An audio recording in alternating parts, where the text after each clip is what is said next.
Hi friends, welcome back to my channel. आज आप लोगों के साथ शेयर करने वाली हूँ 38 साइज बोट नेक डबल कटोरी ब्लाउज पेपर फॉर्मा कटिंग। तो स्टेप बाय स्टेप देखने के लिए बने रहिए वीडियो का लास्ट तक।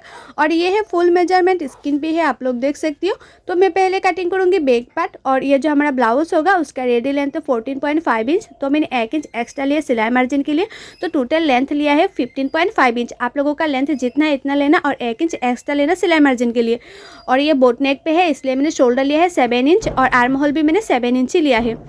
और चेस्ट है हमारा 38 इंच। 38 को 4 से डिवाइड करने से होते हैं 9.5 इंच। तो मैंने इस तरह से 9.5 इंच ले लिया है और एक्स्ट्रा ले लूँगी 2 इंच। और मैं आप लोगों को जैसे दिखा रही हूँ पेपर में कटिंग करना, आप लोग चाहे तो डायरेक्ट मेन फैब्रिक में भी कटिंग कर सकती है, कोई प्रॉब्लम नहीं होगा, फिटिंग्स बहुत ही अच्छा आएगा। और आर्म होल की गुलाई का शेप देने के लिए मैंने 1 इंच लिया है। आप लोग हमेशा कॉलर नेक पे, हाई नेक पे और बोट नेक पे आर्म होल का जो गुलाई का शेप है वो 1 इंच लेना बैक साइड में। और नेक विड्थ लिया है 3.5 इंच। नेक का चौड़ाई मैंने 3.5 इंच लिया है, आप लोग चाहे तो 3 इंच भी ले सकते हैं। और नेक डीप लिया है मैंने 3 इंच। और उसके बाद मैंने सिंपल गुलाई का शेप दे दूँगी। आप लोग चाहे तो बैक साइड में कोई भी डिज़ाइन दे सकते हैं या सिंपल भी रख सकती है। तो मैंने बैक साइड में एक डिज़ाइन बनाऊँगी। तो 1 इंच नीचे और एक मार्किंग कर दिया है, उसी मार्किंग से लंबाई मैंने 8 इंच रखा है। आप लोगों को बैक साइड में जितना डीप रखना है रख सकती है या चाहे तो कोई भी डिज़ाइन बना सकती है। तो मैं बैक साइड में एक बहुत ही ट्रेंडिंग डिज़ाइन बनाऊंगी। तो आप लोग चाहे तो कोई भी डिज़ाइन बना सकती है। तो देखो मैंने डिज़ाइन बना भी लिया है और कटिंग भी कर लिया है। जैसे जैसे मैंने मार्किंग किया था वैसे वैसे ही कटिंग किया है। अभी मैं फ्रंट पार्ट कटिंग करूँगी। तो फ्रंट पार्ट के ऊपर मैंने बैक पार्ट को इस तरह से रखा है।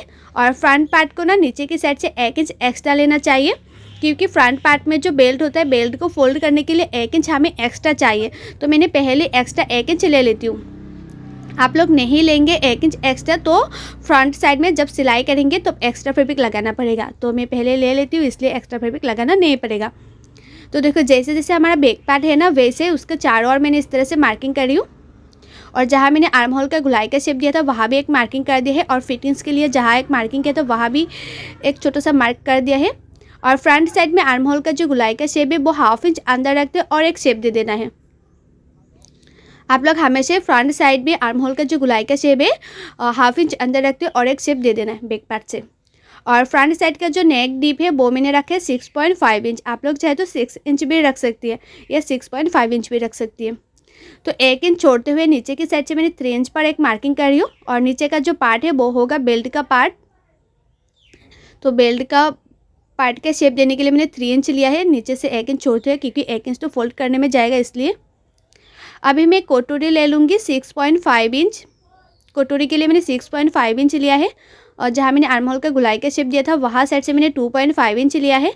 और जितना मैंने नेक डीप लिया था उससे 1 इंच ऊपर और एक मार्किंग कर दिया है। अभी तीनों मार्किंग को इस तरह से मैं मिला दूँगी।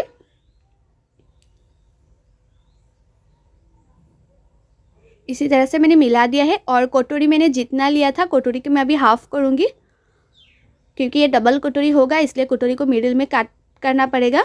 तो मैंने हाफ़ कर लिया है। और उसी हाफ़ का जो लंबाई है वो मैंने 2.5 इंच लिया है। और साइड से ले लूँगी 3 इंच 3 इंच। ये साइड से भी मैंने 3 इंच लिया है और ये साइड से भी मैंने 3 इंच ले लूँगी। अभी उसको तीनों मार्किंग को इस तरह से मिला दूँगी। और बेल्ट का शेप देने के लिए 1/2 इंच ऊपर और एक मार्किंग कर दिया है बेल्ट का शेप देने के लिए। तो मेरा ये जो फ्रंट पार्ट है वो भी मार्किंग करना कंप्लीट हो गया है। अभी इसको कटिंग कर लूँगी। और मैं आप लोगों को जैसे दिखा रही हूँ ना आप लोग वैसे कटिंग करके टिचिंग करेंगे तो ब्लाउज जो है ना उसका फिनिशिंग बहुत ही अच्छा आएगा। और मेरी यूट्यूब चैनल पर हर साइज़ के blouse cutting and teaching video already upload है, आप लोग नहीं दिखे तो जाके जरूर देखिएगा। और कटिंग एंड टिचिंग सीखने के लिए मेरे यूट्यूब चैनल को सब्सक्राइब भी कर दीजिएगा। और जो लोग मेरे पेज में देख रही है वीडियो वो लोग मेरे पेज को फॉलो कर देना कटिंग एंड टिचिंग सीखने के लिए। और ये जो फॉर्मा है ना, फॉर्मा रखकर ब्लाउज कैसे कटिंग करना चाहिए, टिचिंग करना चाहिए, उसका भी फुल वीडियो मेरे यूट्यूब चैनल पर ऑलरेडी अपलोड है, आप लोग जाके जरूर दिखेगा। तो देखो अभी कटोरी जो है ना हमारे कटोरी को मैंने मिडिल में काट कर लिया है, क्योंकि ये डबल कटोरी होगा। सिंगल कटोरी होगा तो कटिंग नहीं करना चाहिए था, सिर्फ कटोरी को बड़ा करना हो जाती है। तो अभी मैं जो ये हमारा फर्स्ट कटोरी बड़ा करूँगी। तो फर्स्ट कटोरी की चारों ओर मैंने इस तरह से मार्किंग कर लिया है। ये है हमारा फर्स्ट कटोरी। तो कटोरी का भी मैं बड़ा करूँगी, तो नीचे की साइड से मैंने 1 इंच बड़ा कर रही हूँ। आप लोगों को कटोरी बड़ा चाहिए तो आप लोग चाहे तो 1.5 इंच भी बड़ा कर सकते हैं, 1.5 इंच बड़ा कर सकते हैं, लेकिन मैंने मीडियम रखा है तो इसलिए 1 इंच बड़ा किया है। और ऊपर की साइड से मैंने हाफ इंच बड़ा करूँगी। इस तरह से मैं हाफ इंच बड़ा करूँगी और जैसे कटोरी का शेप है ना वैसे ही कटोरी का शेप इस तरह से देना है। और आप लोग ना काटिंग अच्छी तरह से करेंगे तो टीचिंग अच्छा होगा, और टीचिंग अच्छा होगा तो फिटिंग्स भी बहुत ही अच्छा आएगा। तो कोशिश करना आप लोग हमेशा काटिंग थोड़ा सा अच्छे से तरह से करना। तो देखो नीचे की साइड से भी मैंने हाफ इंच इस तरह से बड़ा कर रही हूँ, क्योंकि सिलाई मार्जिन में जाएगा ना, इसलिए।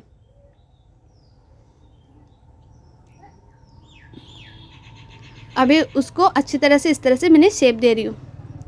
तो मेरा ये जो फर्स्ट कटोरी है वो भी मार्किंग करना कंप्लीट हो गए है। अभी उसको मैं काटिंग कर रही हूँ। और फर्स्ट कटोरी से मेजरमेंट लेके ना मैं सेकंड कटोरी भी कटिंग करूँगी। तो जैसे जैसे मैंने मार्किंग किया है ना वैसे वैसे ही कटिंग कर रही हूँ।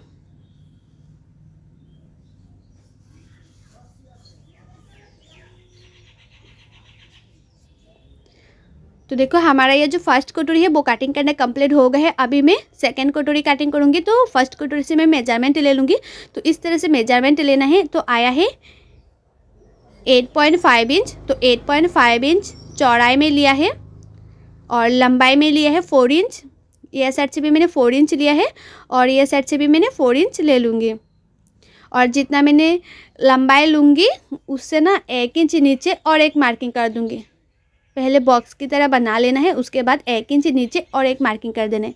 जितना लंबाई लेंगे उससे 1 इंच नीचे, और नीचे की साइड से हाफ इंच ऊपर और एक मार्किंग कर देना है। और नीचे का जो पार्ट है वो होगा बेल्ट का पार्ट। और ऊपर ना जो हमारा फर्स्ट कटोरी को इस तरह से रखना है, उसके शेप दे देना है। तो परफेक्ट शेप आती है, कभी छोटा नहीं होगा, बड़ा नहीं होगा, टाइट भी नहीं होगा, परफेक्ट होगा।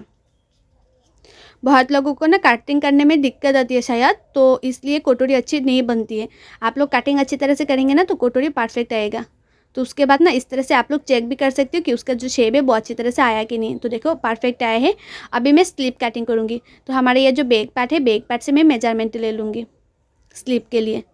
तो ऊपर से मैंने हाफ इंच छोड़ते हुए स्लीव के लिए मेजरमेंट ले रही हूँ, क्योंकि ऊपर तो हाफ इंच शोल्डर सिलाई करने में जाएगा ना, इसलिए। तो मेजरमेंट में आया है 9.5 इंच। और स्लीव के लिए जो पेपर है वो मैंने 2 फोल्ड किया है। आप लोग फैब्रिक में कटिंग करेंगे तो फैब्रिक को 4 फोल्ड करके उसके बाद कटिंग करना। तो देखो उसका चौड़ाई 9.5 इंच हुआ है। और आप लोगों का स्लीव का लंबाई जितना चाहिए आप लोग इतना ले सकते हैं। तो मैंने स्लीव का लंबाई लिया है 10 इंच। अभी उसको भी इस तरह से 9.5 इंच में लंबाई में एक मार्किंग कर दिया है। आप लोगों जितना स्लीव का लंबाई लेंगे ना उससे 3.5 इंच नीचे और एक मार्किंग कर देना इस तरह से। और ये साइड से 2 इंच पे एक मार्किंग कर देना, और ऊपर की साइड से 1.5 इंच पे और एक मार्किंग कर देना। उसके बाद दोनों मार्किंग को इस तरह से मिलाना है और हमारा जो स्लीव का शेप होता है उसका शेप दे देना है। और ये है स्लीव कटिंग करने का सबसे आसान तरीका। इस तरह से स्लीव कटिंग करेंगे ना कभी छोटा बड़ा नहीं होगा। और मोहरी लिया है मैंने 6 इंच और एक्स्ट्रा ले लिया मैंने 2 इंच। और आप लोग इस तरह से मार्किंग करके उसके बाद कटिंग करेंगे ना तो फ्रंट साइड में तलपट कटिंग करने में बहुत ही आसान होता है। बहुत लोगों को आती नहीं है ना तलपट कटिंग करना, मतलब ब्लाउज़ का जो स्लीव होता है ना वो फ्रंट साइड में हाफ इंच अंदर रखते हुए कटिंग करना चाहिए। तो इस तरह से ना मार्किंग करके उसके बाद आप लोग कटिंग करेंगे ना तो आसानी होगा तलपट कटिंग करने में। तो देखो स्लीव भी हमारा कटिंग करना कंप्लीट हो गया है। और ये 38 साइज़ है तो इसमें लिख भी दूंगी, क्योंकि मुझे एक दीदी ने रिक्वेस्ट किया था 38 साइज़ का फॉर्मा कटिंग देने के लिए। तो उसी दीदी के लिए मैंने कटिंग किया है, तो मैंने सोचा आप लोगों के साथ भी शेयर करूँ। और आप लोगों को मेरा ये वीडियो कैसा लगा है कमेंट करके ज़रूर बताना। और आप लोगों को भी इस तरह से फॉर्मा चाहिए तो मैं नीचे डिस्क्रिप्शन में लिंक दे दूँगी, आप लोग जाकर जरूर ट्राई कीजिए। सो बाय, थैंक्स फॉर वॉचिंग।